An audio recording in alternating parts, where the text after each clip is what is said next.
পবিত্র কোরআনের ৩ নম্বর সূরা সূরা আল ইমরানের ২৬ নম্বর আয়াতে রব্বুল আলামিন সুন্দর করে বলছেন, কুলিল্লাহুম্মা মালিকাল মুলকি তুতিল মুলকা মান তাশাউ ওয়া তানজিউল মুলকা মিম্মান তাশাউ وتعز من تشاء وتذل من تشاء بيدك الخير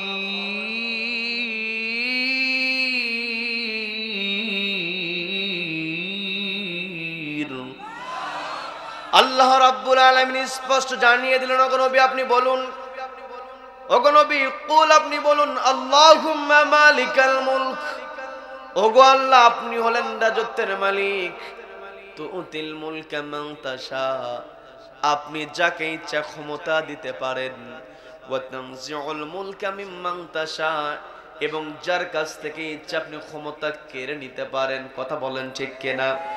ওয়া তুইজ্জু মান তাশা, ওগো আল্লাহ আপনি যাকে ইচ্ছা ইজ্জত দিতে পারেন, ওয়া তুযিল্লু মান তাশা, আপনি যাকে ইচ্ছা বেইজ্জতি করতে পারেন। এই যে পৃথিবীতে বড় বড় শাসক এসেছে, ফেরাউন তো তার চেয়ারে বসে নিজেকে সবচেয়ে বড় খোদা দাবি করেছিল। কথা বলেন ঠিক কিনা? নমরুদ তার ক্ষমতা দেখিয়েছিল, মনে করেছিল আমরাই সব। কি কথা বলেন? কিন্তু আল্লাহ রাব্বুল আলামিন এই পৃথিবীতে ক্ষমতার চেয়ারে বসার পরে যারা সীমা লঙ্ঘন করে, ওই সমস্ত সীমা লঙ্ঘনকারীকে থামিয়ে দেওয়ার জন্য আল্লাহর কিন্তু বড় কোনো শক্তির প্রয়োজন হয় না। আল্লাহর কাছে বড় শক্তিও যা, ছোট শক্তিও তা। কি কথা বলেন? আমার আপনার কাছে ছোট বড় পার্থক্য আছে, কিন্তু আল্লাহর কাছে সব সমান। কি কথা বলেন? আল্লাহ রাব্বুল আলামিন তার ক্ষমতাটাকে তুলে ধরার জন্য রব্বুল আলামিন কখনো বড় শক্তি ব্যবহার করেন না। সব সময় রব্বুল আলামিন তার শক্তির প্রমাণ দিয়ে থাকেন একেবারে ছোট্ট ছোট্ট শক্তি প্রয়োগের দ্বারা। কারণ আল্লাহু আকবার, আল্লাহ হলেন সবচাইতে বড়। কি কথা বলেন? আল্লাহু আকবার, আল্লাহ হলেন সবচাইতে বড়। আল্লাহ রব্বুল আলামিন এই পৃথিবীতে যারা চেয়ারে বসার পরে জুলুম করেছে, ফেরাউনের দিকে তাকালে লক্ষ্য করা যায় ফেরাউনকে আল্লাহ রব্বুল আলামিন দুনিয়া থেকে বিদায় করেছেন বড় কোনো বাহিনীর দ্বারা, বিদায় করেন নাই। রব্বুল আলামিন ফেরাউনকে পানিতে চুবিয়ে মেরেছেন। যেখানে হাজার হাজার মানুষ থাকে সেখানে কিন্তু পানিতে ডুবে মরার সম্ভাবনা থাকে না। কি কথা বলেন? মানুষের উপস্থিতি আছে, কেউ না কেউ এগিয়ে এসে তাকে বাঁচিয়ে ফেলে। কি কথা বলেন? সেই ফেরাউন যার কাছে হাজার হাজার পাইক পেয়াদা ছিল, তার রক্ষী বাহিনী ছিল, এই রক্ষী বাহিনীরা ফেরাউনকে রক্ষা করতে পারে নাই। কথা বলেন ঠিক কিনা? আমরা ওই বাংলাদেশি, আমাদের এই দেশে বহু আগে রক্ষী বাহিনী ছিল, কিন্তু রক্ষী বাহিনী কিন্তু মূল লিডারকে রক্ষা করতে পারে নাই। কি কথা বলেন? কারণ যতই রক্ষী বাহিনী থাকুক না কেন, সবকিছুর নিয়ন্ত্রণ একজনের হাতে। তিনি কে? ফেরাউনকে আল্লাহ রাব্বুল আলামিন পানিতে চুবায় মারলেন। আবার নমরুদের দিকে যদি আমরা তাকাই, নমরুদ যখন তার সীমা অতিক্রম করেছিল, নমরুদের সীমাকে ভেঙে দেওয়ার জন্য, অহংকারকে নাস্তানাবুদ করার জন্য রব্বুল আলামিন বড় কোনো বাহিনী প্রেরণ করেন নাই। রব্বুল আলামিন একটা প্রাণী পাঠালেন, ছোট্ট প্রাণী মশা, তারপর আবার ল্যাংড়া। কি কথা বলেন? এই ল্যাংড়া মশা দিয়ে দুনিয়া থেকে বিদায় করা হয়েছে। আব্রাহা তার বিশাল হস্তি বাহিনী নিয়ে কাবাগার আক্রমণ করেছিল। কি কথা বলেন? বিশাল হস্তি বাহিনী নিয়ে যখন কাবা চত্বরে হাজির হবে, বিশাল বড় হস্তি বাহিনী নিয়ে সে রওনা করেছে। রব্বুল আলামিন হস্তি বাহিনীর সঙ্গে এমন আচরণ করলেন, সেই জায়গাতে রব্বুল আলামিন কোনো বড় বাহিনী প্রেরণ করেন নাই। রব্বুল আলামিন যাকে যাকে পাখি প্রেরণ করলেন, যেই পাখির ঠোঁটের মধ্যে ছিল মটর দানার মতো ছোট্ট ছোট্ট পাথরকুচি, পায়ের মধ্যে ছিল ছোট্ট ছোট মটর দানার মতো পাথরকুচি, রব্বুল আলামিন ছোট্ট ছোট্ট দানা কেমন করে ফেললেন, মুহূর্তের মধ্যে চিবানো ঘাসের মতো হয়ে গিয়েছিল হস্তি বাহিনী। কি কথা বলেন? তার মানে এই পৃথিবীতে রব্বুল আলামিন কাউকে যদি ক্ষমতাচ্যুত করতে চান, কারো অহংকার যদি চূর্ণ বিচূর্ণ করতে চান, আল্লাহর কিন্তু বড় কোনো শক্তির প্রয়োগ করতে হয় না। আমরা তখন ফেরাউনের কথা শুনলাম, নমরুদের কথা শুনলাম, আব্রাহার কথা শুনলাম, এগুলো তো আমাদের সামনে, ওইগুলো হচ্ছে আমাদের সামনে ইতিহাস। কিন্তু 2024 সালে আমরা যে ইতিহাসের সাক্ষী হয়েছি, আমরা তো বিগত দিনে জালিমের পতনের ঘটনা আমরা শুনেছি, কিন্তু সর্বশেষ আমরা 2024 সালে যে জালিমের পতন দেখেছি, এই জালিমকে একেবারে নাস্তানাবুদ করতে, পালাতে বাধ্য করতে আল্লাহ রাব্বুল আলামিন কিন্তু বড় কোনো বাহিনীকে সামনের কাতারে দেন নাই, প্রশিক্ষিত কোনো বাহিনীকে সামনের কাতারে দিলেন না, অস্ত্রধারী কোনো ইউনিট সামনের কাতারে যায় নাই। নিরস্ত্র ছাত্র জনতাকে রব্বুল আলামিন সামনের কাতারে এমন করে সেট করলেন, রব্বুল আলামিন এমন ভাবে তার ক্ষমতা প্রদর্শন করেছেন, ওই সামনের কাতারে ছাত্র জনতা হাজির হয়েছে, লেডি ফেরাউন পালাতে বাধ্য হয়েছে। কথা বলেন ঠিক কিনা?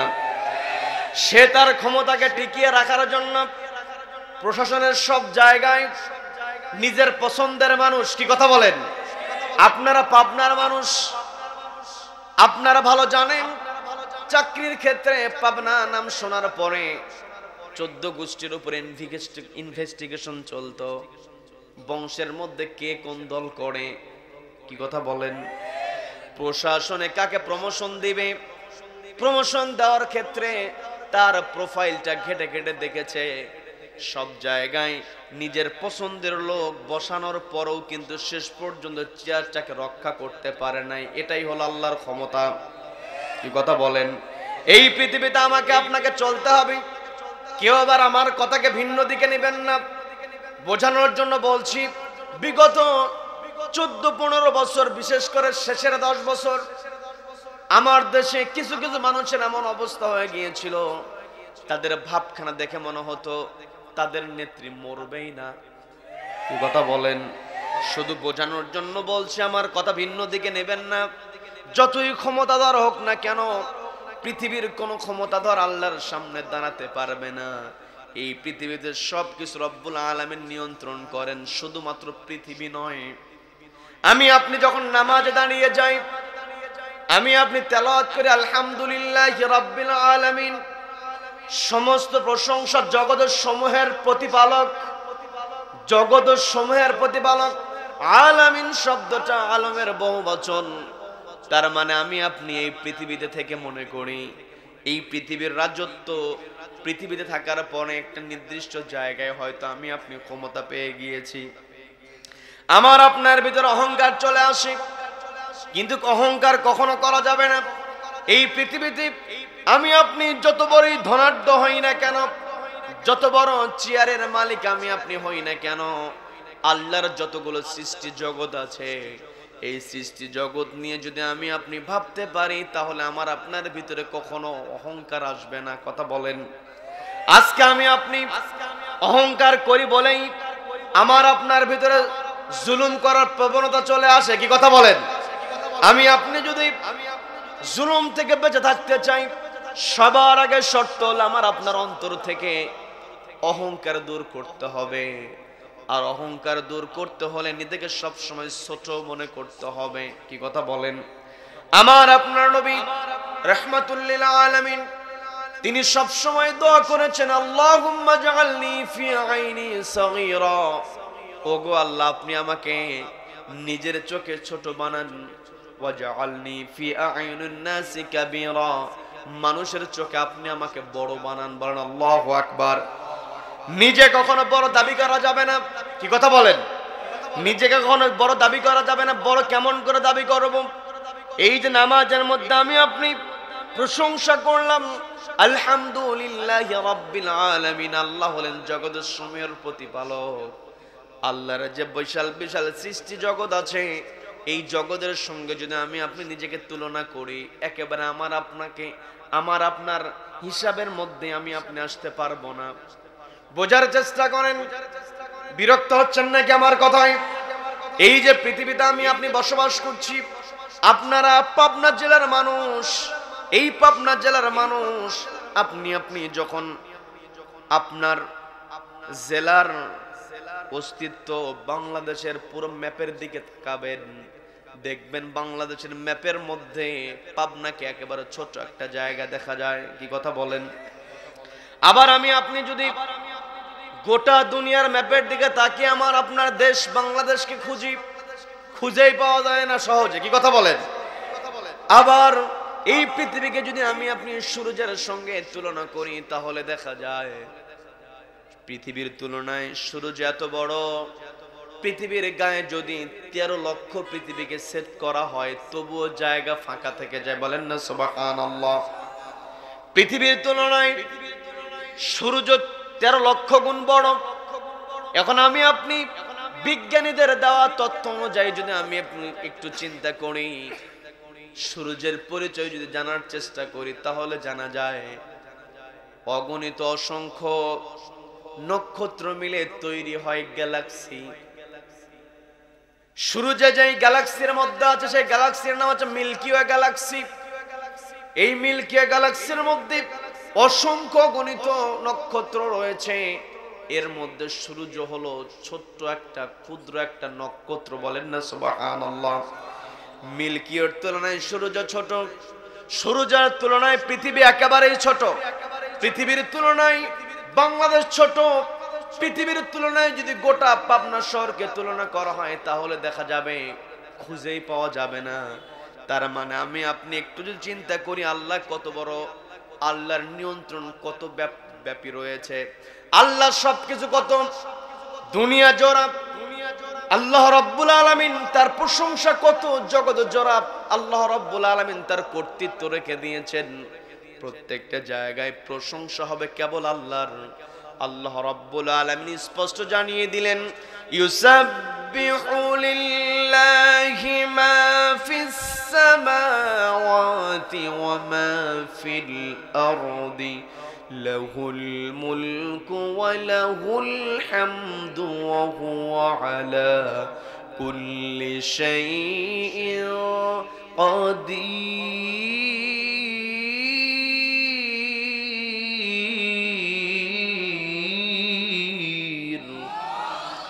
আল্লাহ রাব্বুল আলামিন স্পষ্ট জানিয়ে দিলেন, ইউসাব্বিহু লিল্লাহি মা ফিস সামাওয়াতি ওয়া মা ফিল আরদ। আসমান এবং জমিনে যা কিছু আছে, শুধুমাত্র এই পৃথিবী নয়, আসমান এবং জমিনে যা কিছু আছে ইউসাব্বিহু লিল্লাহ, সব সময় তাসবিহ জ্ঞাপন করছে কার নামে? লাহুল মুলকু ওয়া লাহুল হামদ। রাজত্ব যার হবে, প্রশংসা তারই হবে। ওয়া হুয়া আলা কুল্লি শাইইন কাদির। যত শক্তি আছে, যত ক্ষমতা আছে, সকল ক্ষমতা এবং শক্তির উপর একজন সমাসীন হয়ে আছেন। তিনি কে? সবাইকে বলতে হবে তিনি কে। সকল ক্ষমতা সকল শক্তির একমাত্র উৎস হলো আল্লাহ। কি কথা বলেন? আল্লাহ ব্যতীত অন্য কাউকে শক্তির উৎস, ক্ষমতার উৎস বলা যাবে নাকি? আল্লাহ ব্যতীত অন্য কোন সৃষ্টিকে কেউ যদি শক্তির উৎস কিংবা ক্ষমতার উৎস বলে, বুঝতে হবে তার ইমানের মধ্যে ভেজাল আছে। কি কথা বলেন? ইমানের মধ্যে ভেজাল রাখা যাবে না। কনসেপ্ট আমাকে আপনাকে ক্লিয়ার করতে হবে। সকল ক্ষমতা সকল শক্তি সবকিছুর উৎস হলেন রব্বুল আলামিন। যে রব্বুল আলামিন আমার আপনার জন্য পৃথিবীতে যা কিছু দরকার সবকিছু তৈরি করেছেন। বলেন সুবহানাল্লাহ, বলেন সুবহানাল্লাহ।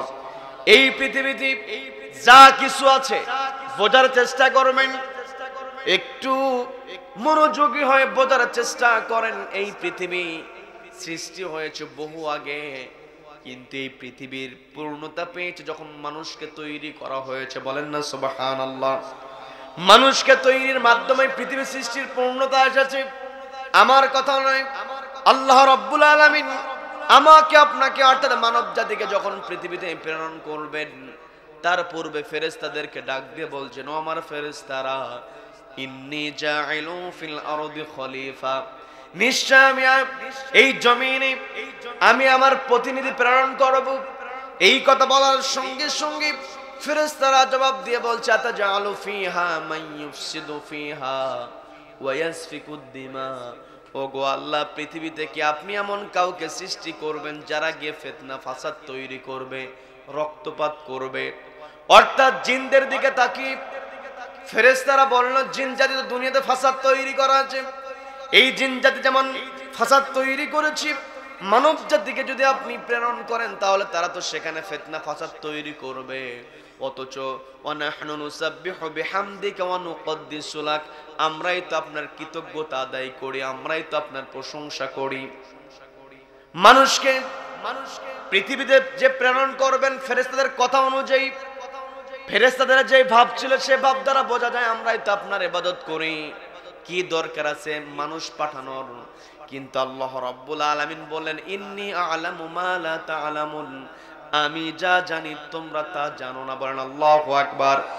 কারণ এই পৃথিবীতে যা কিছু তৈরি করা হয় সবকিছু মানুষের জন্য। বলেন না সুবহানাল্লাহ। আমি আমার কথা বলছি না, পবিত্র কোরআনের 2 নম্বর সূরা, সূরা বাকারার 29 নম্বর আয়াতে রব্বুল আলামিন সুন্দর করে বলছেন, হুয়াল্লাযী খালাকা লাকুম মা ফিল আরদি জামিআ। আল্লাহ বলেন হুয়াল্লাযী, তিনি হলেন সেই মহান সত্তা, খালাকা লাকুম, যিনি তৈরি করেছেন তোমাদের জন্য, মা ফিল আরদ, পৃথিবীতে যা আছে, জামিআ, তারা সবকিছু। এই জায়গায় আপনাদের একটা বিষয় বুঝতে হবে, আল্লাহ তো বলতে পারতেন মা ফিল আরদ, জমিনে যা আছে, এইটুকু বলে আল্লাহ থেমে যেতে পারতেন, কিন্তু আল্লাহ তা করলেন না। আল্লাহ যুক্ত করে দিলেন মা ফিল আরদি জামিআ। তার মানে পৃথিবীর যা যা তৈরি হয়েছে সবকিছু আল্লাহ আমার আপনার জন্য তৈরি করেছেন। বলেন না সুবহানাল্লাহ। যে আল্লাহ সবকিছু আমার আপনার জন্য তৈরি করলেন, সেই আল্লাহর বিধান ছাড়া কখনো কোনো বিধান মানা যাবে না। কথা বলেন ঠিক কিনা? আল্লাহর বিধান আল্লাহর জমিনে বাস্তবায়ন করতে হবে। আমার আপনার টার্গেট থাকবে, আমার আপনার লক্ষ্য থাকবে আল্লাহর জমিন, আল্লাহর বিধান কায়েমের জন্য আমাকে আপনাকে চেষ্টা করতে হবে। এই পৃথিবীতে যারা আল্লাহকে সন্তুষ্ট করতে পেরেছে তারা সব সময় আল্লাহর জমিনে আল্লাহর বিধান কায়েমের চেষ্টাই করেছে। সেই আলোকে আমার আপনার টার্গেট থাকবে আল্লাহর জমিনে আল্লাহর বিধান কায়েমের কাজ করা। কথা বলেন ঠিক কিনা?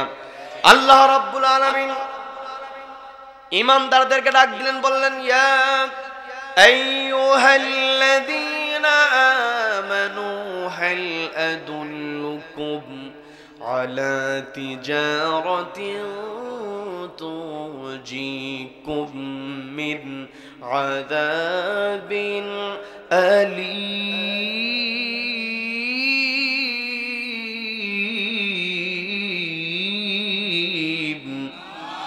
আল্লাহ বলছেন, ইয়া আইয়ুহাল্লাযীনা আমানু, ওহে যারা ঈমান আনয়ন করেছো।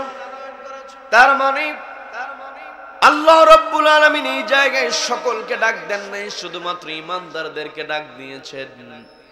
আমার আপনার ঈমান আছে কি নাই, কোরআনকে প্রশ্ন করলে কোরআন জবাব দিতে পারে কি পারে না? সবাইকে বলতে হবে পারে কি পারে না। আমার আপনার ভিতরে কোন বৈশিষ্ট্যগুলো থাকলে আমি আপনি বুঝতে পারবো আমি আপনি ঈমানদার, কোরআন স্পষ্ট জানিয়ে দেয়। আমি আমার আলোচনার সূচনায় পবিত্র কোরআনের 8 নম্বর সূরা সূরা আনফালের 2 নম্বর আয়াতে কারিমা তেলাওয়াত করেছি, যে আয়াতে আল্লাহ রাব্বুল আলামিন ঈমানদারদের 3টা বৈশিষ্ট্য তুলে ধরেছেন। সকলকে বলতে হবে কয়টা বৈশিষ্ট্য? ঈমানদারদের অনেক বৈশিষ্ট্য কোরআনের মধ্যে আছে, কিন্তু আমি আমার আলোচনার সূচনায় যে আয়াতে কারিমা তেলাওয়াত করেছি সেই আয়াতে আল্লাহ রাব্বুল আলামিন 3টা বৈশিষ্ট্য তুলে ধরলেন। আল্লাহ বলছেন, ইন্নামাল মুমিনুন, তারাই হলো মুমিন, আল্লাযীনা ইযা যুকিরাল্লাহ, যাদের সামনে আল্লাহর নাম উচ্চারিত হয়, ওয়াজিলাত কুলুবুহুম, অন্তরে আল্লাহর ভয় তৈরি হয়ে যায়, কম্পন তৈরি হয়ে যায়। তার মানে যারা ঈমানদার হবে, ঈমানদার বান্দার সামনে যখন আল্লাহর নাম উচ্চারণ করা হবে, আল্লাহর বরত্বের কথা স্মরণ হয়, ঈমানদার অন্তরটা কেঁপে উঠবে। কথা বলেন ঠিক কিনা? আমি আপনি প্রকৃতি ঈমানদার হতে পেরেছি কিনা নিজেকে প্রশ্ন করে দেখতে হবে। আল্লাহর নাম স্মরণ হওয়ার পরেও আমি আপনি যদি অন্যের মধ্যে থেকে যাই তাহলে বুঝতে হবে এখন আমি আপনি ঈমানদার হতে পারি নাই। আল্লাহর নাম স্মরণ হওয়ার পরে আমি আপনি যদি অপরাধ থেকে নিজেকে বাঁচাতে পারি, দূরে সরিয়ে রাখতে পারি, তবেই আমি আপনি বুঝবো আমি আপনি ঈমানদার হয়েছে। কথা বলেন ঠিক কিনা?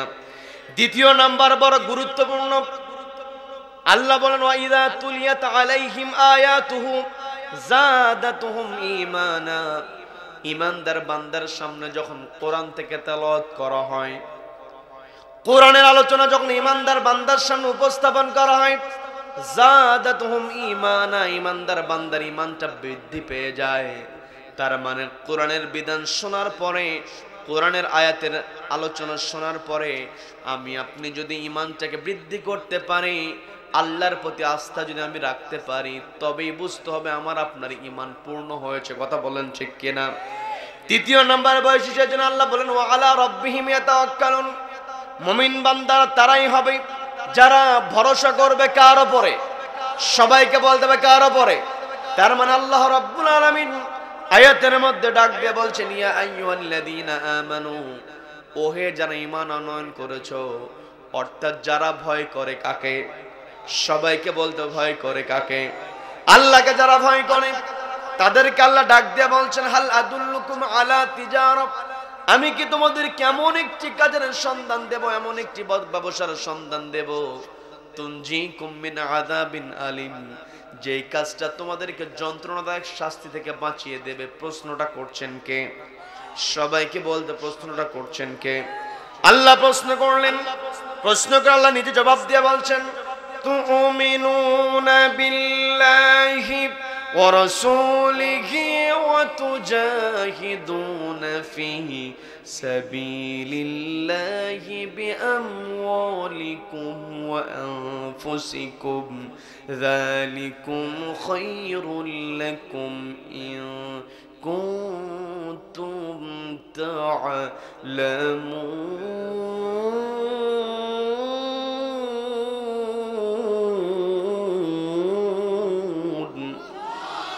আল্লাহ বলছেন আমার বান্দারা, তাহলে জাহান্নাম থেকে নিজেকে বাঁচানোর জন্য যেই ব্যবসা তোমাদেরকে করতে হবে, সেই ব্যবসার প্রথম ধাপ হলো তুমিনুনা বিল্লাহ, ঈমান আনতে হবে কার উপরে? সবাইকে বলতে ঈমান আনতে হবে কার উপরে? দ্বিতীয় নাম্বার রাসূলিহি, রাসূলের প্রতি বিশ্বাস স্থাপন করতে হবে। আমার আপনার আল্লাহর প্রতি ঈমান, রাসূলের প্রতি বিশ্বাস, এই দুইটা কাজ আমি আপনি করতে পারি। কিন্তু তৃতীয় নাম্বারে যে কাজের কথা আল্লাহ বললেন তুজাহিদুনা ফি সাবিলিল্লাহ, সংগ্রাম করতে হবে কার রাস্তায়? সবাইকে বলবো সংগ্রাম করতে হবে কার রাস্তায়? আল্লাহ রাস্তায় সংগ্রাম করতে গেলে আমার আপনার বিপদ, আমাকে আপনাকে মুখোমুখি হতে হয় জালিমের সামনে। কি কথা বলেন?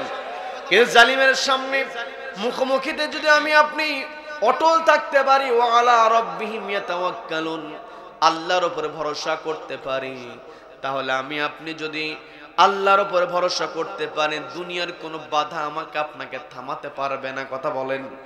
কি কথা বলেন?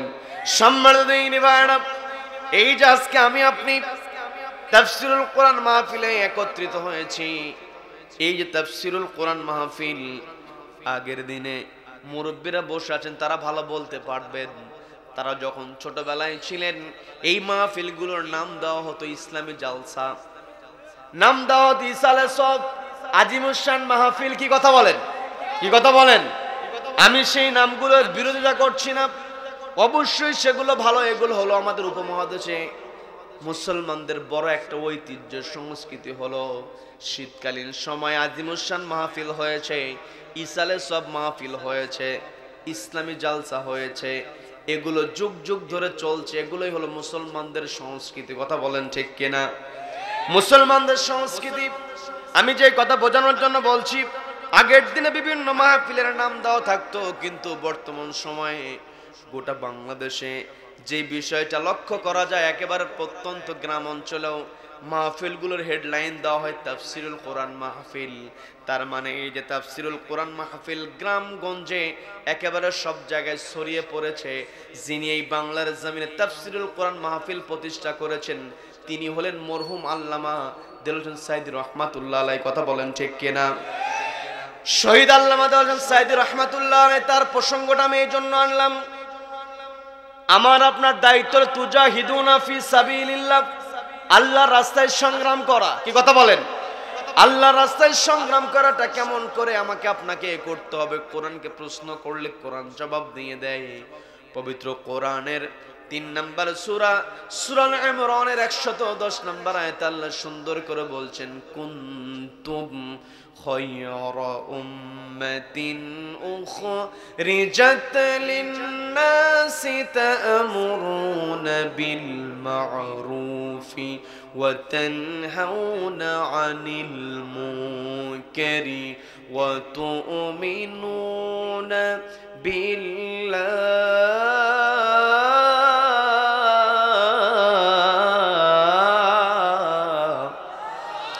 আল্লাহ বলছেন, কুনতুম খায়রা উম্মাহ, তোমরা উত্তম জাতি, উখরিজাত লিন-নাস, তোমাদেরকে বের করা হয়েছে মানুষের জন্য। তার মানে আমি আপনি এই পৃথিবীতে যদি শ্রেষ্ঠ হতে চাই, আমাকে আপনাকে মানুষের জন্য কাজ করতে হবে। কি কথা বলেন? মানুষের জন্য আমাকে আপনাকে কাজ করতে হবে। আর এই মানুষের জন্য কেমন করে কাজ করব? আল্লাহ বললেন, 1 নাম্বার কর্মসূচি হলো তা'মুরুনা বিল মা'রুফ, সৎ কাজের আদেশ দাও, ওয়া তানহাউনা আনিল মুনকার, অসৎ কাজে বাধা প্রদান করো। কি কথা বলেন? কি কথা বলেন? আমার দেশে অসৎ কাজের বিরুদ্ধে যিনি হুঙ্কার দিয়েছেন, বাতিলের বিরুদ্ধে যিনি হুঙ্কার দিয়েছেন, আমার দেশে দুর্নীতি আছে না নাই? সবাইকে বলতে হবে দুর্নীতি আছে না নাই? আমার দেশে চুরি আছে না নাই?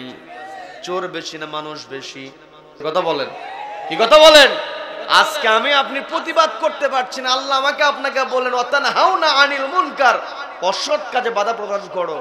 আমার দেশে চোর যদি চুরি করে, জুতা চুরি করেছে, মুরগি চুরি করেছে, ছাগল চুরি করেছে, ধরা পড়লে সবাই গিয়ে আচ্ছা তারা ঘোনা তোলায় দেয়।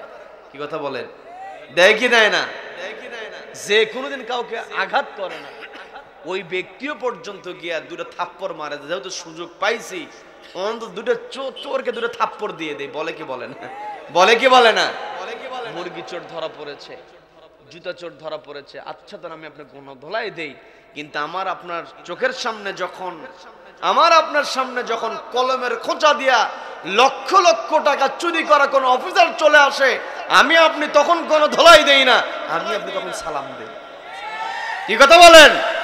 আজকে আমার দেশে যদি কোরআনের বিধান থাকতো, আজকে আমি আপনি কোরআনটাকে যদি প্রকৃত বুঝতে পারতাম, আমাদের কোরআনের পাখি শহীদ আল্লামা হোসেন সাঈদী তিনি হুঙ্কার দিয়ে বলেছেন, এই দেশ থেকে যদি অন্যায় দূর করতে হয়, কোরআনের বিধান ছাড়া বিকল্প কোনো কিছু হতে পারে? আজকে আমার দেশে যে সমস্ত অফিসারেরা কলমের খোঁচা দিয়ে লক্ষ লক্ষ টাকা আত্মসাৎ করে, এই সমস্ত অফিসারের একটা অফিসারকে যদি ওই হাইকোর্টের সামনে, সুপ্রিম কোর্টের সামনে অথবা বাইতুল মোকাররমের সামনে কোরআনের বিধানের আলোকে চুরি করার কারণে হাত কেটে দেওয়া হতো, বাকি অফিসাররা এমনিতে সোজা হয়ে যেত। এই কথাগুলো বললেই হুজুরেরা খারাপ। কি কথা বলেন? আমার দেশে পাবনাতে আবাদ হয়েছে, পেঁয়াজ আবাদ হলো, এই পেঁয়াজ ঢাকাতে যাবে, এলাকায় যদি বিক্রি হয় 30 টাকায়, ঢাকায় পৌঁছতে পৌঁছতে সেটার দাম হয়ে যায় 100 টাকা। কি কথা বলেন? এই যে মোড়ে মোড়ে চাঁদাবাজি আছে না নাই? আছে না নাই? কোরআনের বিধানের আলোকে যারা জমিনে ফাসাদ তৈরি করবে, যারা জমিনে সন্ত্রাসী কাজ করবে, সূরা মাইদাতে আল্লাহ যে বিধান দিয়ে দিলেন, 1 হাত কেটে দাও, 1 পা কেটে দাও, বিপরীত হাত পা কেটে দাও।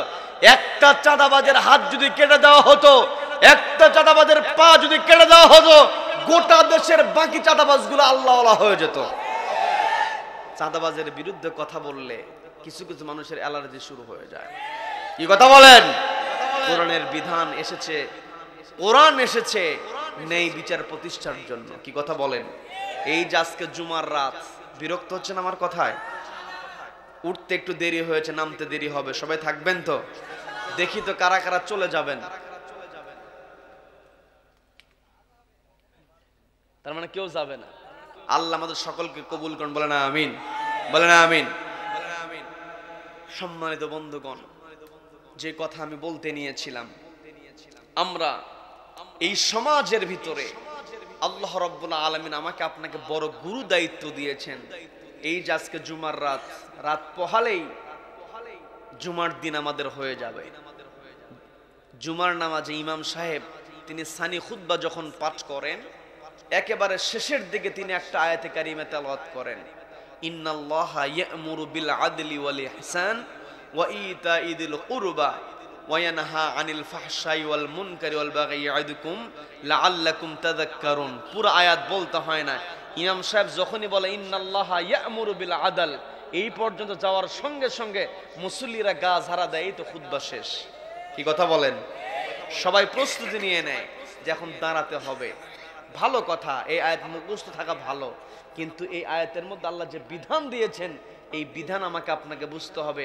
আল্লাহ অর্ডার দিয়ে বলছেন ইন্নাল্লাহা ইয়া'মুরু বিল আদল, নিশ্চয় রব্বুল আলামিন তোমাদেরকে অর্ডার দিচ্ছেন তোমরা আদালত কায়েম করো, ন্যায়পরায়ণতা প্রতিষ্ঠা করো। তার মানে এই পৃথিবীতে আমাকে আপনাকে সবচাইতে বড় দায়িত্ব দেওয়া হয়েছে, পৃথিবীতে ন্যায় বিচার প্রতিষ্ঠা করতে হবে। যেখানে ন্যায় বিচার প্রতিষ্ঠিত হয়েছে সেখানে সাধারণ মানুষ শান্তিতে বসবাস করতে পেরেছে। কথা বলেন ঠিক কিনা? এই পৃথিবীতে আমাকে আপনাকে বড় দায়িত্ব আল্লাহ দিয়েছেন। ন্যায় বিচার যদি আমি আপনি প্রতিষ্ঠা করতে চাই, সবার আগে যারা অন্যায় করবে এদের অন্যায়ের কালো হাত ভেঙে দিতে হবে। কি কথা বলেন? যখন আলেম ওলামা বলে যে কোরআনের বিধানের আলোকে যদি আজকে আমার আপনার আদালতে যদি একটা চোরকে সাইজ করা হতো, একটা ডাকাতকে সাইজ করা হতো, তাহলে আমার দেশের গরিব মানুষের বাজার করতে গিয়া চোখের পানি ফেলতে হতো না। কথা বলেন ঠিক কিনা? সম্মানিত ভাইরা, আজকে আমি আপনি আমার আপনার দায়িত্বই বুঝি না। আমি আপনি মনে করি একাকী নামাজ পড়লাম, রোজা করলাম, হজ করলাম, যাকাত দিলাম, বেঁচে গেলাম। না না, এই কোরআন রব্বুল আলামিন আমাকে আপনাকে দিয়েছেন একাকী ইবাদত করার জন্য নয়।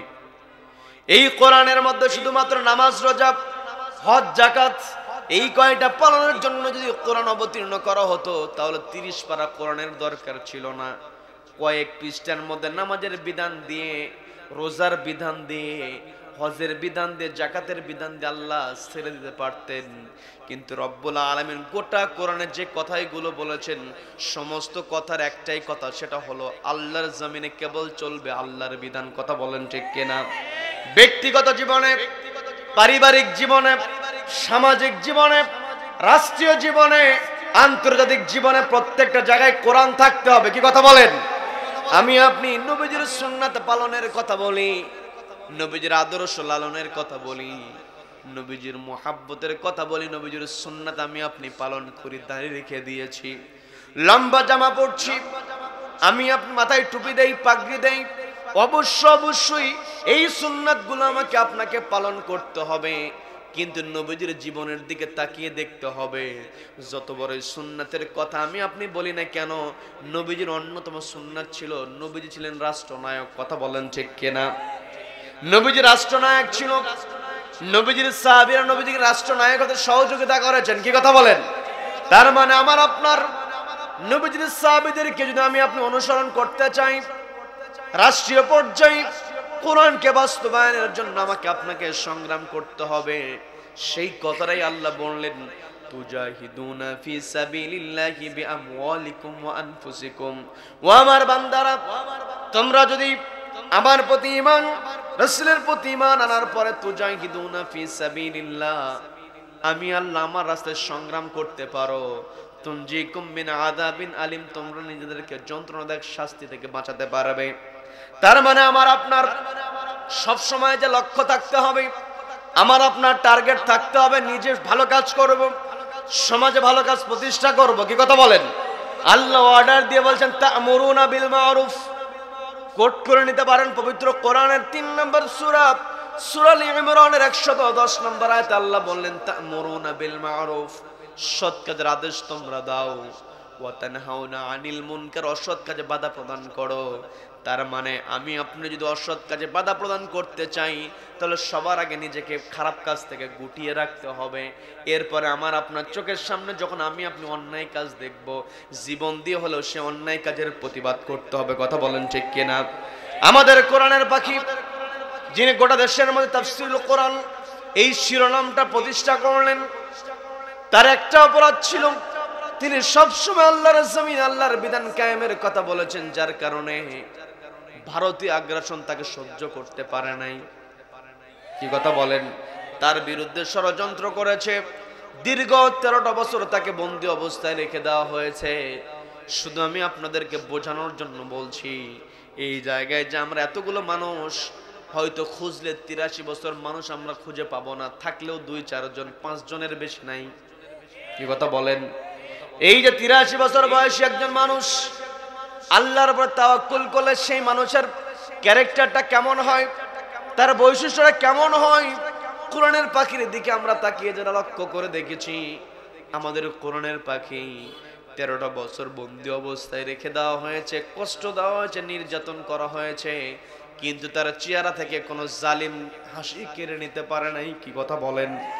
যেই দিন তাকে হত্যার ষড়যন্ত্রের অংশ হিসাবে জেলখানা থেকে নিয়ে আসা হলো, অ্যাম্বুলেন্স থেকে নামানোর পরে জেলখানায় তাকে বন্দী অবস্থায় রেখে দিয়েছে। জেলখানা থেকে বের করে অ্যাম্বুলেন্স ওঠানো হয়েছে। অ্যাম্বুলেন্স থেকে যখন এনে ওই হসপিটালে যখন তাকে নামানো হলো, বৃদ্ধ মানুষ অ্যাম্বুলেন্স থেকে তিনি নামলেন। নামার পরে সবার দিকে তাকিয়ে লক্ষ্য করে তিনি সালামটা দিলেন। সালাম দেওয়ার পরে সবার দিকে তাকিয়ে যেই তিনি হাসিটা দিয়েছেন, কিয়ামত পর্যন্ত এই পৃথিবীতে যারা সৎ কাজের আদেশ দেবে, অসৎ কাজে বাধা প্রদান করবে, তাদের জন্য কোরআনের পাখির ওই হাসিটাই হলো অনুপ্রেরণা। কথা বলেন ঠিক কিনা? কে দিয়েছেন? আল্লাহর জমিনে আল্লাহর বিধানের কথা বলতে গিয়ে যদি বিপদে পড়তে হয়, বিপদে পড়বে, তবুও কখনো হতাশ হবে না। কথা বলেন ঠিক কিনা? ইমানদার বান্দার টার্গেট হবে আল্লাহকে সন্তুষ্ট করা। আল্লাহকে সন্তুষ্ট করতে গিয়ে পৃথিবীর কে বেজার হয়ে গেল, কে মন খারাপ করলো, এগুলো দেখার টাইম কোনো মুমিনের থাকতে পারে না। কথা বলেন ঠিক কিনা? মুমিন বান্দারা আল্লাহর রাস্তায় সংগ্রাম করবে। তুজাহিদুনা ফি সাবিলিল্লাহি বিআমওয়ালিকুম ওয়া আনফুসিকুম। বন্ধুগণ, এই জায়গাতে আল্লাহ বললেন, আল্লাহর জমিন আমাকে আপনাকে সংগ্রাম চালিয়ে যেতে হবে, প্রয়োজনে জীবন দিতে হবে, অর্থ তো ব্যয় করতেই হবে। কথা বলেন ঠিক কিনা? পর্দার মা বোনেরা, কানটা একটু খাড়া করে শুনবেন। শুধুমাত্র আপনি পুরুষ মানুষ, আমি আপনি পুরুষ হয়েছি, আমি আপনি যদি আল্লাহর জমিন আল্লাহর বিধান কায়েমের চেষ্টা একা করি, তাহলে আমি আপনি পারবো না। মা বোনদের সহযোগিতার দরকার আছে না নাই? কথা বলেন, দরকার আছে না নাই? এই যে কোরআন আমি আপনি পেয়েছি, আমার আপনার সামনে কোরআনটাকে আমি আপনি সহজেই দেখছি, কিন্তু এই কোরআনটা সহজেই কিন্তু আমার আপনার সামনে আসে নাই। এই কোরআনের জন্য সাহাবায়ে কেরামদের জীবন দিতে হয়েছে। কথা বলেন ঠিক কিনা? শহীদ হতে হয়েছে। ইসলামের প্রথম শহীদ ছিলেন মহিলা মানুষ, বলেন আল্লাহু আকবার। ইসলামের প্রথম শহীদ সুমাইয়া রাদিয়াল্লাহু তাআলা আনহা, তাকে শহীদ করে দেওয়া হয়েছে। তিনি জীবন দিয়ে দিয়েছেন, তবুও তিনি ইসলাম ছাড়েন নাই। কি কথা বলেন? এই জন্য পর্দালের মা বোনদের দৃষ্টি আকর্ষণ করে বলছি, মা আপনি তো হলেন সুমাইয়ার উত্তরসূরি, আপনি হলেন খাদিজার উত্তরসূরি। এই বাংলাদেশে যদি ন্যায় প্রতিষ্ঠা করতে হয়, কোরআনের বিধান কায়েম করতে হয়, মা আপনাকে এগিয়ে আসতে হবে। কি কথা বলেন? মা আপনাকে অগ্রণী ভূমিকা পালন করতে হবে। আপনার সন্তানকে এমনভাবে গড়ে তুলতে হবে, সন্তানের মনের মধ্যে আল্লাহর ভয়ের শিক্ষা দিতে হবে। কি কথা বলেন? যে সন্তানের মনের মধ্যে আল্লাহর ভয়ের শিক্ষা আছে, যেই সন্তান আল্লাহকে ভয় করে, ওই সন্তান যেখানেই যাবে সেখানেই কখনো অন্যায় করতে পারবে না। কথা বলেন ঠিক কিনা?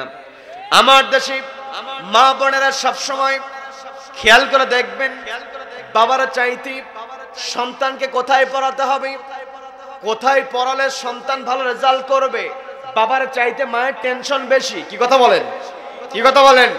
এই জন্য মা আমি আপনাকে দৃষ্টি আকর্ষণ করে বলছি, আপনার সন্তানকে আপনি দুনিয়ার পরীক্ষায়, দুনিয়ার ক্লাসে ফার্স্ট হওয়ার জন্য, সর্বোচ্চ মার্কস ওঠানোর জন্য আপনি আপনার সন্তানের জন্য কত পেরেশান হন। অবশ্যই আপনি পেরেশান হবেন, আপনাকে আমি নিষেধ করছি না, অবশ্যই আপনি পেরেশান হবেন। কেন? আপনার সন্তান যদি ভালো পড়াশোনা করে, এই সন্তান একদিন ডাক্তার হবে। কি কথা বলেন? আপনার সন্তান যখন লেখাপড়া ভালো করবে, সন্তান ইঞ্জিনিয়ার হবে। আপনার সন্তান ভালো লেখাপড়া করবে, ওই সন্তান দেশের গুরুত্বপূর্ণ চেয়ারে বসবে। আপনার সন্তান গুরুত্বপূর্ণ চেয়ারে বসে দেশ পরিচালনার জন্য গুরুত্বপূর্ণ ভূমিকা পালন করবে, এটা আপনি বুঝবেন। এটা বুঝে সন্তান কেমন করে গড়ে তুলবেন। সন্তানকে যখন আপনি আল্লাহর ভয় অন্তরে ঢুকিয়ে দিতে পারবেন, ওই সন্তান যখন ডাক্তার হবে, ওই সন্তান ডাক্তারই হবে, সে কখনো কসাই হতে পারবে না। কথা বলেন ঠিক কিনা? যেই সন্তানের ভিতরে আপনি আল্লাহর ভয় ঢুকিয়ে দিতে পারবেন, সন্তানকে যদি আপনি নামাজি বানাতে পারেন, সন্তানকে যদি আপনি কোরআনের শিক্ষা দিতে পারেন, ওই সন্তান ইঞ্জিনিয়ার হবে। সে সত্যিকার ইঞ্জিনিয়ার হবে, রডের বদলে বাঁশ দেওয়া ইঞ্জিনিয়ার হবে না। কি কথা বলেন?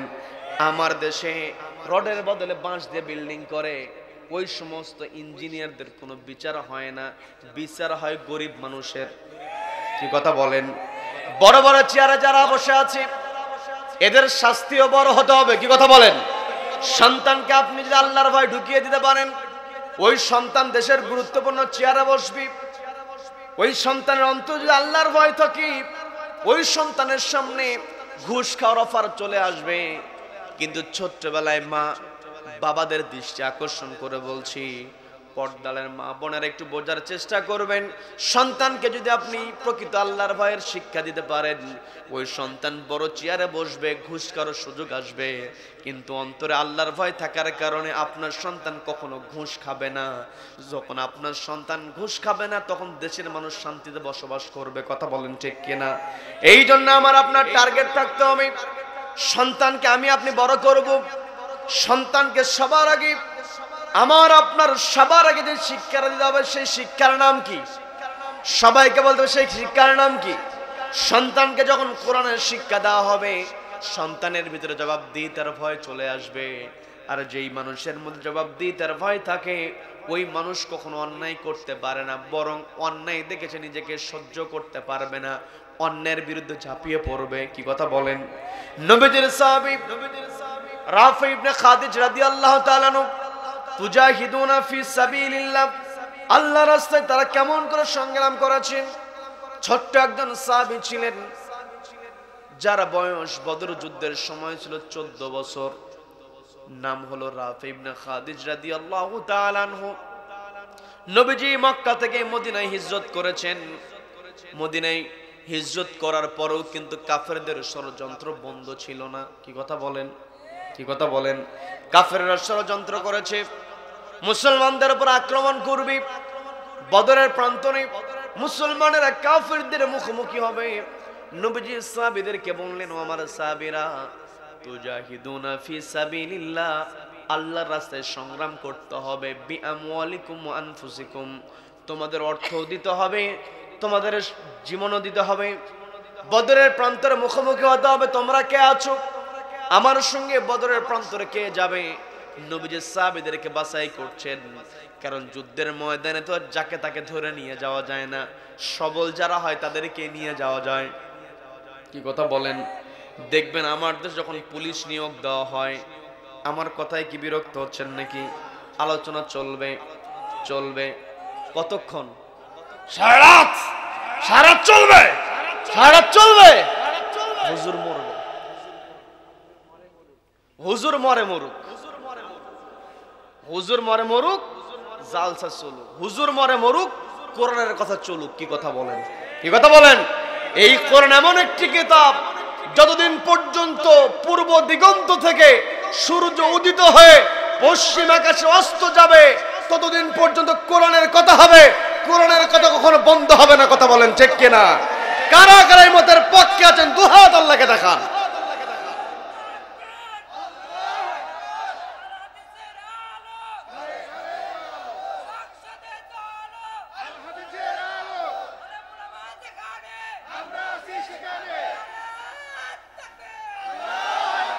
আল্লাহ আমাদের সকলকে কবুল করেন। বলেন আমিন, বলেন আমিন। সম্মানিত ভাইরা, যে কথায় ছিলাম, নবীজি মক্কা থেকে মদিনায় হিজরত করেছেন। ওই কাফেরদের ষড়যন্ত্র তখনও বন্ধ হয় নাই। নবীজি সাহাবীদেরকে বলছেন, আমার সাহাবীরা, তোমরা কে কোথায় আছো? বদরের প্রান্তরে কাফেরদের মুখোমুখি হতে হবে। নবীজি সাহাবীদের মধ্য থেকে বাছাই পর্ব পরিচালনা করছেন, কাকে কাকে যুদ্ধের ময়দানে নিয়ে যাওয়া যায়। নবীজির একজন সাহাবী ছিলেন, নাম হলো রাফি ইবনে খাদিজ রাদিয়াল্লাহু তাআলা আনহু। বয়স হচ্ছে 14 বছর। সবাইকে বলতে হবে কত বছর বয়স? 14 বছর বয়স রাফি ইবনে খাদিজ রাদিয়াল্লাহু তাআলা আনহু। যুদ্ধের ডাক এসেছে, শোনার সঙ্গে সঙ্গে দৌড়ে চলে গেছেন নবীজির সামনে। নবীজির সামনে যখন হাজির হয়েছেন, ছোট্ট সাহাবী, 14 বছর আর কত বড়ই হয়, কি কথা বলেন? 14 বছর বয়সে সাহাবীকে নবীজি দেখার পরে মুস্কি হাসি দিয়ে বলছেন, ও রাফি, তুমিও কি যুদ্ধের ময়দানে যাওয়ার জন্য এসেছো নাকি? রাফি ইবনে খাদিজ জবাব দিয়ে বলছেন, ইয়া রাসূলুল্লাহ, ইয়া হাবিবাল্লাহ, আপনি যদি আমাকে অনুমতি দেন আমি যুদ্ধের ময়দানে যেতে প্রস্তুত। বলেন না সুবহানাল্লাহ। নবীজি বললেন, রাফি, তোমার বয়স কম, এই মুহূর্তে আমি তোমাকে যুদ্ধের ময়দানে যাওয়ার অনুমতি দিতে পারি না। তোমার যুদ্ধের ময়দানে যাওয়ার দরকার নাই, আরো বড় হও, যখন প্রয়োজন হবে তোমাকে যুদ্ধের ময়দানে নিয়ে যাওয়া হবে। নবীজি যখন অনুমতি দিলেন না, ছোট্ট সাহাবী মনটা খারাপ হয়ে গেল। নবীজি বলছেন, তুমি যুদ্ধের ময়দানে যাওয়ার জন্য যে নিয়ত করেছো, আমি তোমাকে অনুমতি দেই না, যেতে পারলা না। এই যে তুমি নিয়ত করেছো, নিয়ত করার কারণে যুদ্ধ অংশগ্রহণ করলে যে সব হতো সেই সব তোমার আমল নামায় যুক্ত হয়েছে। বলেন না সুবহানাল্লাহ। তার মানে আমি আপনি যখন ভালো কাজের নিয়ত করব, নিয়ত করলেও সব। বলেন না সুবহানাল্লাহ। আবার কোন মানুষ যদি খারাপ কাজের নিয়ত করে, খারাপ কাজ করবে এরকম পরিকল্পনা করেছে, এরপরে খারাপ কাজ থেকে নিজেকে গুটিয়ে নিয়েছে, ওই খারাপ কাজ থেকে নিজে গুটিয়ে নেওয়ার কারণে রব্বুল আলামিন আমল নামে সব দিয়ে দেন। বলেন না সুবহানাল্লাহ। নবীজির সাহাবীকে নবীজির সান্ত্বনার বাণী যখন শুনিয়ে দিলেন সাহাবী, তিনি বাড়ি চলে গেলেন। নবীজি সাহাবীদেরকে নিয়ে বদরের প্রান্তরে হাজির হয়েছেন। এমন সাহাবীদেরকে নিয়ে গিয়েছেন যে সাহাবীদের কোনো ট্রেনিং ছিল না, ছিল না কোনো ভালো অস্ত্র, ছিল না ভালো কোনো বাহন, ঘোড়া ছিল কম, উট ছিল একেবারেই কম। যুদ্ধের ময়দানে যুদ্ধ করবেন সে অস্ত্র পর্যন্ত নাই, অস্ত্র নাই, ট্রেনিং নাই, বাহন নাই। তারপরও ওই বদরের প্রান্তরে মুসলমানদের বিজয় দান করেছিলেন কে? সবাইকে বলতে বিজয় দান করেছিলেন কে? বদরের প্রান্তরে যে সমস্ত সাহাবীরা অংশগ্রহণ করেছিলেন, তাদের অন্তরে ছিল একমাত্র আল্লাহর ভয়। কি কথা বলেন? তারা একমাত্র তাওয়াক্কুল করেছে আল্লাহর উপরে, আল্লাহর উপরে ভরসা করে তারা যখন কাফেরদের মুখোমুখি হয়েছে। আপনারা অনেকেই ঘটনা জানেন, ঘটনার দিকে আমি যাব না। আল্লাহ রাব্বুল আলামিন মুসলমানদেরকে এমন সহযোগিতা করলেন, এমন বরকত দিয়ে দিলেন, যাকে যাকে ফেরেশতা প্রেরণ করে ওই বদরের প্রান্তরে আল্লাহ মুসলমানদের বিজয় দান করলেন। বলেন না সুবহানাল্লাহ। যখন বদরের প্রান্তরে মুসলমানরা বিজয় লাভ করলো, বিজয় বেশি, ওই বদরের প্রান্তর থেকে মুসলমানরা যখন মদিনায় প্রবেশ করলো, মদিনায় প্রবেশ করার পর মুসলমানদের মধ্যে আনন্দ, মুসলমানরা বিজয় লাভ করেছে, মুসলমানরা আনন্দিত হয়েছে। কারণ যে কাফেররা মুসলমানদের উপর এত অত্যাচার করেছে, সেই কাফেররা মুসলমানদের কাছে পরাজিত হয়েছে। যখন মাজলুম লোকেরা বিজয় লাভ করে, তাদের ভিতরে অন্যরকম একটা আনন্দ কাজ করে। কথা বলেন ঠিক কিনা? আমরা এটাও দেখেছি, 14.5 বছর 15 বছর যারা নিজের বাড়িতে ঘুমাতে পারে নাই, ওই স্বৈরাচারী খুনি পালানোর সঙ্গে সঙ্গে গোটা দেশের মধ্যে আনন্দের বন্যা বইয়েছে। কথা বলেন ঠিক কিনা? স্বৈরাচার পালানোর সঙ্গে সঙ্গে যেমন আমাদের ভিতরে আনন্দ ছিল, তৎকালীন সময়ে নবীজির সাহাবীরা ওই মক্কার কুরাইশদেরকে যখন হারিয়ে দিয়েছে, তাদের মনের মধ্যে আনন্দ। মুসলমানের আনন্দিত হয়েছে, কাফেররা সহ্য করতে পারে নাই। এই বাংলার জমিনে যারা নির্যাতন সহ্য করেছে, এই নির্যাতন সহ্য করার পর যখন তারা আনন্দিত হয়েছে, আজও কিছু মানুষ এই আনন্দ সহ্য করতে চায় না। কথা বলেন ঠিক কিনা?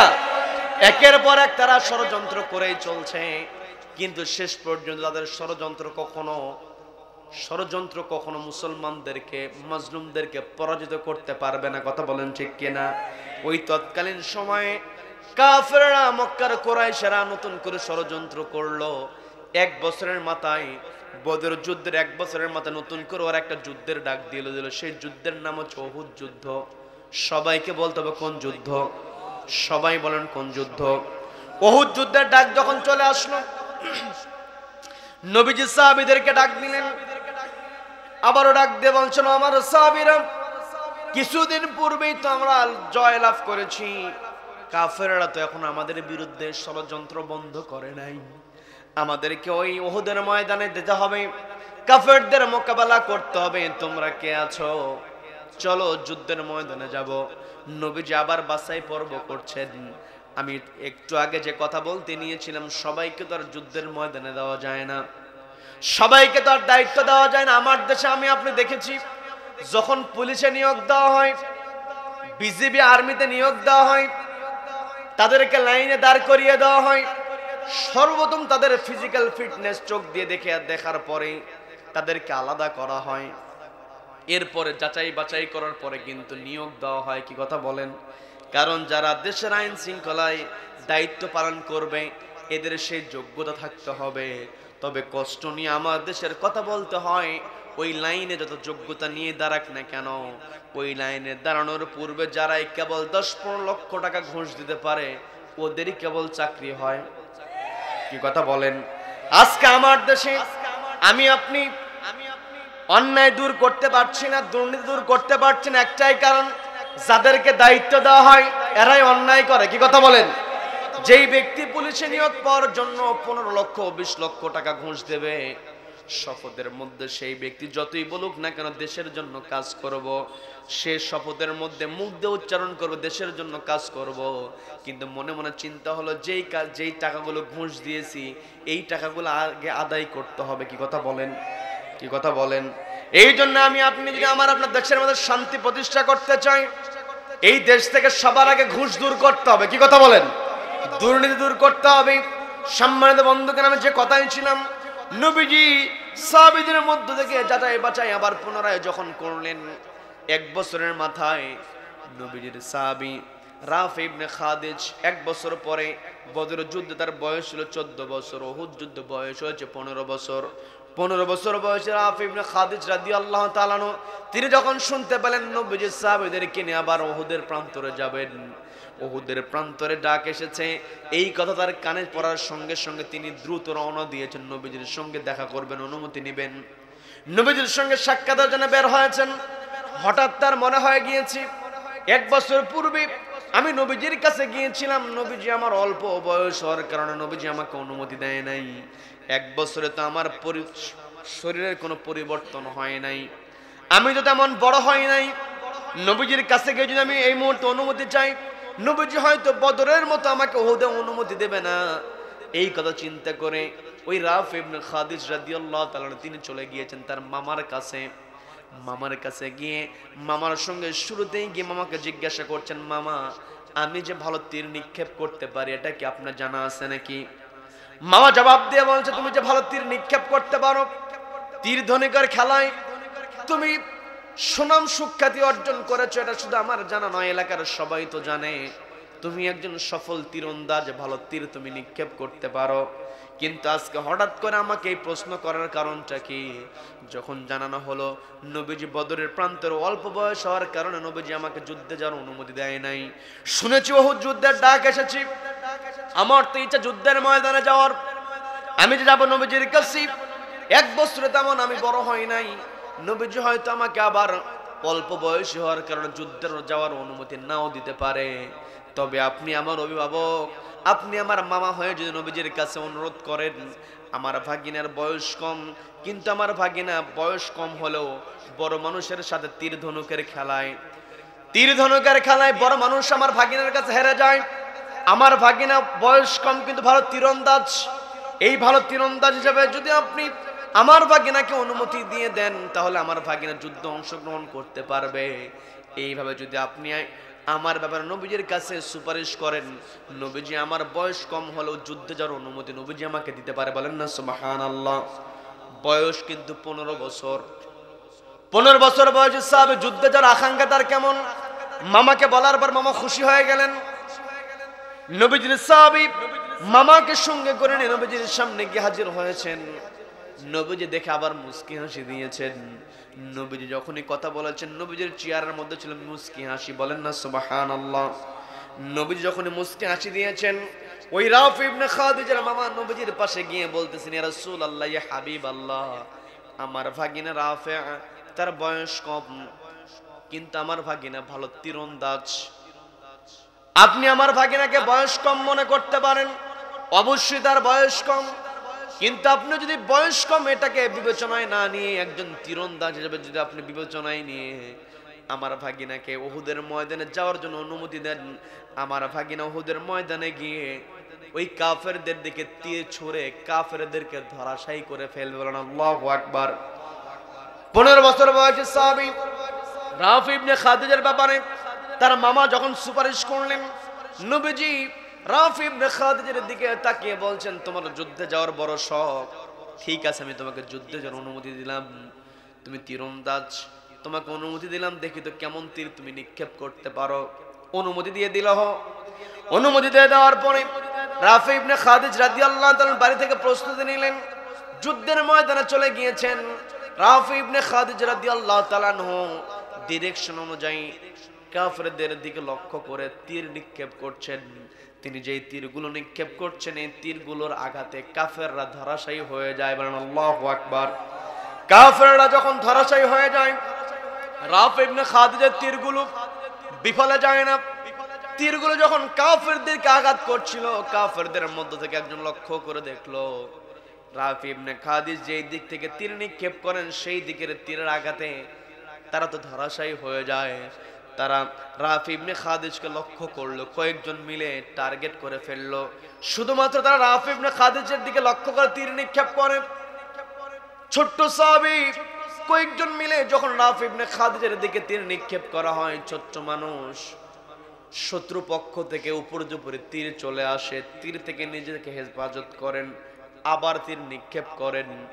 একের পর এক তীর নিক্ষেপ করছিলেন, কিন্তু একটা পর্যায়ে যখন কয়েকজন মিলে তার দিকে তীর নিক্ষেপ করছে, ছোট্ট মানুষ ওই কাফেরদের দিকে থেকে ছুটে আসা তীর থেকে তিনি আর নিজেকে হেফাজত করতে পারলেন না। একটা তীর এসে রাফি ইবনে খাদিজার বুকের পাঁজর দিয়ে যখন দেহের মধ্যে ঢুকে গেল, তিনি পড়ে গেলেন, রক্তাক্ত হয়ে গেলেন। উহুদের ময়দানে দুঃসংবাদটা ছড়িয়ে পড়লো, অল্প বয়সী সাহাবী রাফি ইবনে খাদিজ তীরবিদ্ধ হয়েছে। দুঃসংবাদ যখন নবীজির কান পর্যন্ত পৌঁছে গিয়েছে, নবীজি রাফি ইবনে খাদিজের ব্যাপারে ছটফট করতে লাগলেন। নবীজি রাফি ইবনে খাদিজকে দেখবেন, সাহাবীদেরকে লক্ষ্য করে, সামনে থাকা সাহাবীদেরকে লক্ষ্য করে বললেন, তোমরা কে আছো? আমার ছোট্ট সাহাবী রাফি ইবনে খাদিজ শুনেছি তীরবিদ্ধ হয়েছে, তোমরা কে আছো? রাফি ইবনে খাদিজকে আমার সামনে হাজির করবে। নবীজি যখন এই কথা বললেন, কয়েকজন সাহাবী মিলে রাফি ইবনে খাদিজকে খুঁজে বের করে কোলে করে নবীজির সামনে নিয়ে আসলেন। নবীজির সামনে আনার পরে সওয়া দিবেন, নবীজি বলছেন, না, ওখানে সওয়া দিও না, তোমরা আমার কাছে নিয়ে আসো। রাফি ইবনে খাদিজার মাথাটা আমার কোলের মধ্যে দিয়ে দাও। বলেন না সুবহানাল্লাহ। রহমতের নবী নবীজি যখন রাফি ইবনে খাদিজার মাথাটা তার উরুর মধ্যে রাখলেন, নবীজির কোলের মধ্যে যখন রাফি ইবনে খাদিজ মাথাটা দিয়েছেন, রাফি ইবনে খাদিজের চোখ বেয়ে বেয়ে পানি পড়ছে। অনেক সময় দেখবেন আনন্দে কিন্তু আমাদের চোখ বেয়ে বেয়ে পানি পড়ে, কি কথা বলেন? তিনি তীরবিদ্ধ হয়েছেন, তীরের আঘাতে চোখের পানি। আবার যখন নবীজির চোখে, নবীজির কোলের মধ্যে তিনি মাথাটা রাখলেন, তার চোখ বেয়ে বেয়ে পানি আরো অঝরে যখন পড়ছিল, নবীজি বলতেছেন, কি দরকার ছিল? এই যুদ্ধের ময়দানে এসেছো, আমি তো তোমাকে অনুমতি দিতে চাই নাই, তুমি তো মামার মাধ্যমে অনুমতি নিয়ে যুদ্ধের ময়দানে এসেছো। তুমি যদি আজকে যুদ্ধের ময়দানে না আসতি, তোমার শরীরে তীরবিদ্ধ হতো না। কি দরকার ছিল যুদ্ধের ময়দানে এসে তুমি তীরবিদ্ধ হয়েছো? কোনো প্রয়োজন তো ছিল না, তারপরও তুমি অনুমতি নিয়ে এসেছো, আজকে তোমার কষ্ট। এই কথা বলার সঙ্গে সঙ্গে নবীজি বলছেন, ইয়া রাসূলুল্লাহ, ইয়া হাবিবাল্লাহ, আপনি যথার্থ বলেছেন, সাদ্দাকাতা ইয়া রাসূলুল্লাহ, আপনি সত্য বলেছেন। আমি যদি যুদ্ধের ময়দানে না আসতাম, আমার শরীরে তীরবিদ্ধ হতো না, এটা যেমন সত্য কথা। আবার আমার শরীরে যদি তীরবিদ্ধ না হতো, আমি যদি যুদ্ধের ময়দানে না আসতাম, তো আমার শরীরে তীরবিদ্ধ হতো না। আর আমার শরীরে যদি তীরবিদ্ধ না হতো, আমি রাফে নবীজি আপনার কোলের মধ্যে মাথা দিতে পারতাম না। বলেন না সুবহানাল্লাহ। ছোট্ট সাহাবী নবীজির কোলের মধ্যে গিয়ে যখন মায়াবী কথাগুলো বলছিলেন, নবীজি রাফি ইবনে খাদিজের প্রতি খুশি হয়ে গেলেন। রাফি ইবনে খাদিজের প্রতি খুশি হয়ে বলছেন, রাফি তুমি ছোট্ট মানুষ কিন্তু তোমার ঈমানটা পরিপূর্ণ, বলেন না সুবহানাল্লাহ। রাফি ইবনে খাদিজকে যখন নবীজি এই কথা বললেন, রাফি ইবনে খাদিজ বলছেন, ইয়া রাসূলুল্লাহ, ইয়া হাবিবাল্লাহ, আমার ঈমান কতটুকু পরিপূর্ণ হয়েছে আমি বলতে পারবো না, তবে আমার মনের মধ্যে একটা আকাঙ্ক্ষা এখন অপূর্ণ রয়ে গিয়েছে। নবীজি বলছেন, ও রাফি, তুমি আজকে তোমার যে আকাঙ্ক্ষার কথাই বলবে সে আকাঙ্ক্ষাই পূর্ণ করা হবে, বলেন না সুবহানাল্লাহ। রাফি ইবনে খাদিজ বলছেন, ইয়া রাসূলুল্লাহ, ইয়া হাবিবাল্লাহ, আমার আকাঙ্ক্ষাটা হলো আমি যখন বাড়ি থেকে বের হয়েছি আমার নিয়ত ছিল আমি আর জীবন নিয়ে বাড়িতে ফিরবো না, উহুদের ময়দানে আমি শহীদ হয়ে যাব। উহুদের ময়দানে শহীদ হয়ে একেবারে কিয়ামতের ময়দানে উহুদের যারা শহীদ হবে তাদের সঙ্গে আমি উঠবো, এই নিয়ত করে আমি আল্লাহর কাছে দোয়া করেছি, আল্লাহ আমি তো যুদ্ধের ময়দানে যাচ্ছি, উহুদের ময়দানে আমি যেন শহীদ হয়ে যাই, আমি তো শহীদ হওয়ার দোয়া আল্লাহর কাছে করেছি, কিন্তু আমার শরীরে যে কন্ডিশন, এই কন্ডিশন দেখে মনে হচ্ছে আপনার আমার শরীর থেকে তীরটা বের করবেন, এরপর আমার চিকিৎসা করা হবে, যখন চিকিৎসা করার পর আমি সুস্থ হয়ে যাব, আমি তো আর শহীদ হতে পারবো না, আমি তখন গাজী হয়ে যাব। আবার তীর বের করার পরে আমি যদি আপনাদের কাছ থেকে অনুমতি চাই, আপনারা তো অসুস্থ অবস্থায় আমাকে যুদ্ধে যাওয়ার অনুমতি দেবেন না, আমি নতুন করে যুদ্ধে যেতে পারবো না, আমার তো আর শহীদ হওয়া হবে না, আমার আকাঙ্ক্ষা তো এখনো অপূর্ণ রয়েছে, কারণ আমি চেয়েছিলাম শহীদ হওয়ার জন্য। নবীজি এই কথা শোনার পরে রাফি ইবনে খাদিজকে বলছেন, তুমি যেহেতু তোমার শাহাদাতের তামান্নার কথা বলেছো, আমি তোমাকে বলেছি আজকে তোমার সব চাওয়া পূর্ণ করে দেওয়া হবে, তোমার শাহাদাতের চাওয়া পূর্ণ হবে, তবে তোমাকে একটু কষ্ট করতে হবে। কষ্টটা হলো আমি তোমার শরীর থেকে তীর দুইটা উপায় বের করতে পারবো। কয়টা উপায়? সবাইকে বলতে পার কয়টা উপায়? শুনবেন নাকি মনোযোগ দেব? শুনবেন? কারা কারা শুনবেন দেখি হাত ওঠান তো। শুনবেন তো? কেউ চলে যাবেন না তো? আল্লাহ আমাদের সকলকে কবুল করেন, বলেন আমিন, বলেন আমিন। আমি হাত উঠাইছি, আপনাদের হাত সবার ছিল খালি, আর আমার হাতে ছিল একটা স্লিপ। কি স্লিপ? স্লিপ আছে না? আপনাদের হাত কিন্তু খালি, কিন্তু আমার হাতে হুজুর মসজিদের উন্নতি কল্পে কালেকশনের অনুরোধ করা হলো, তো কালেকশনের তো দরকার আছে, কি দরকার নাই? এটা কেউ বলে না, দরকার আছে না নাই? আছে। এই পৃথিবীতে আমরা এসেছি, কেউ থাকতে এসেছি, কেউ থাকতে আসি নাই, সবাইকে চলে যেতে হবে। আমি আপনি যেই দিন আমার আপনার চোখ বন্ধ হয়ে যাবে, নিঃশ্বাস বন্ধ হয়ে যাবে, আমার আপনার আমল করার কোনো সুযোগ থাকবে না, আমি আপনি আর আমল করতে পারবো না। তবে তিনটা কাজ, অর্থাৎ সাদকায়ে জারিয়া, এমন কাজ করে যেতে হবে যেই কাজ করলে আমি আপনি দুনিয়াতে থাকবো না, কিন্তু তারপরেও আমল নামায় সব যুক্ত হবে। এর মধ্যে অন্যতম কাজ হলো মসজিদ মাদ্রাসায় দান করা। কি কথা বলেন? কি কথা বলেন? আমি আপনি চলে যাব, এই যে মসজিদের উন্নতি কল্পে এমনও মুরব্বী আছেন যারা মসজিদের শুরু থেকে তারা ছিলেন, মসজিদ উন্নয়নের জন্য কাজ করেছেন, আজকে কবরের বাসিন্দা হয়েছেন, মসজিদে মানুষ নামাজ পড়ে, তার আমল নামায় সব যুক্ত হয়। কি কথা বলেন? কি কথা বলেন? তার মানে আমি আপনি যদি মসজিদে অংশগ্রহণ করতে পারি, কাজ করতে পারি, আল্লাহ খুশি হয়ে যান, কারণ মসজিদ বানালে আল্লাহ জান্নাতের মধ্যে ঘরের ব্যবস্থা করে দেন, বলেন না সুবহানাল্লাহ, সুবহানাল্লাহ। আমি আপনি আমার আপনার দুনিয়ার ঘর সাজানোর জন্য কত টাকা পয়সা খরচ করি, কোন টাইলস লাগালে ভালো হবে, নিজে একাকি পছন্দ করতে পারে না, কাছের মানুষকে ডাক দিয়ে বলে দেখো তো কোনটা হলে ভালো হয়, দাম যাই হোক গিয়ে বলে যে সবচেয়ে ভালো টাইলসটা দেন, টাকা পয়সার আমার কোনো সমস্যা নাই, কিন্তু জিনিস আমার ভালো চাই। কি কথা বলেন? কি কথা বলেন? নিজের বাড়ি বানানোর জন্য আমি আপনি প্রাণ উজাড় করে খরচ করি, অথচ যখনই আমি আপনি মারা যাব, সঙ্গে সঙ্গে যত দামি টাইলসের ঘরে আমি আপনি বানাই না কেন, যত দামি কাঠ দিয়ে খাট তৈরি করি না কেন, মারা দেওয়ার সঙ্গে সঙ্গে ঘর থেকে বের করে বারান্দায় খাটনির উপরে রেখে দেওয়া হবে। কি কথা বলেন? তার মানে আমার আপনার চূড়ান্ত জায়গা হলো আমাকে আপনাকে ওই আখিরাতের জিন্দেগিতে প্রবেশ করতে হবে। এই দুনিয়ার শুরু আছে, শেষও আছে, কিন্তু আখিরাতের শুরু আছে কিন্তু শেষ নাই। কি কথা বলেন? তার মানে এই পৃথিবী ছেড়ে আমরা চলে যাব, চলে যাওয়ার পূর্বে আমার আপনার, আমি আপনি তো বলি যে আমার আমার আমার, আসলে আমার কোন জিনিস, যে জিনিসটা আমি খেয়ে ফেললাম, গলার মধ্যে ঢুকিয়ে দিলাম, পরিধান করলাম, এইটা হচ্ছে আমার। কিন্তু বাদ বাকি যেগুলো আছে আমার যতই আমার নামে থাকুক না কেন, আমি আপনি এখনই চোখ বন্ধ করি। সকাল 10টায় চোখ বন্ধ করেছে, 11টায় গিয়ে যদি সন্তানেরা জমি কেনা বেচা করে, জমি কেনা বেচা হবে কি হবে না? নিঃশ্বাস ত্যাগ করেছে, মালিকানা অটোমেটিক অন্যজনের কাছে চলে গিয়েছে। তার মানে আমার আপনার বলতে কোনো কিছুই নাই। যেহেতু আমি আপনি বেঁচে আছি, এখন আমার আছে, মারা যাওয়ার সঙ্গে সঙ্গে অন্য কারো হয়ে যাবে, উত্তরসূরিদের হয়ে যাবে। এই মালিকানা থাকা অবস্থায় যদি আমি আপনি মসজিদে দান করতে পারি, এটাই আমার আপনার জন্য থেকে যাবে। কি কথা বলেন? কি কথা বলেন? পর্দারের মা বোনেরা শুনছেন, কানটা একটু খাড়া করে শুনবেন। মা বোনেরা দান করার ক্ষেত্রে ব্যাপক উদার, তারা দান করতে চায়, কিন্তু মা বোনদেরকে তো শুধু ঠকানো হয়। দান কেমনে করবে? আচ্ছা আচ্ছা, আগামীকালকে তো আবার সকাল 8টায় মহিলা মাহফিল, আবার জুমার দিন, ও রাত তো অনেক হয়ে গিয়েছে, দ্রুত শেষ করতে হবে।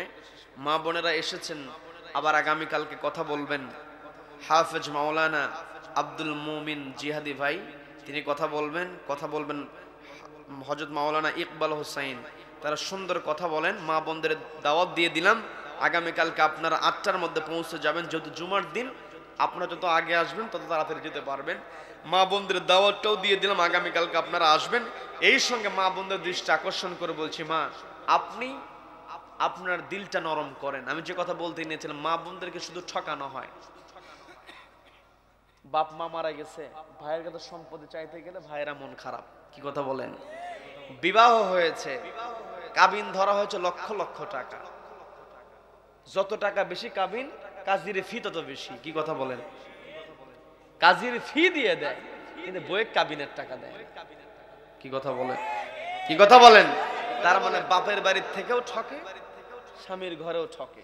আবার কিছু কিছু জায়গায় ব্যতিক্রম আছে, আমি সেই দিকে যাব না। মা বোনদের তো দান করার হাত সব সময় বড়। কি কথা বলেন? কি কথা বলেন? মা বোনদের অন্তরে যদি দয়া না থাকতো, এই পৃথিবীতে আমি আপনি টিকতে পারতাম না। টিকতে পারতাম না। মা বোনদের দৃষ্টি আকর্ষণ করে বলছি, আমার পূর্বে মাওলানা মোহাম্মদ গোলাম মুর্তজা নুরি ভাই, তিনি অনেক আদায় করেছেন। এরপরে অনেকের নিয়ত থাকে যে প্রধান বক্তা যিনি হবেন, আসলে প্রধান বক্তা তো সবাই, কোরআনের কথা যারা বলে তারা কখনো দ্বিতীয় তৃতীয় হতে পারে? সবাই বলেন দ্বিতীয় তৃতীয় হতে পারে? কোরআনের কথা যেই বলবে সেই প্রধান।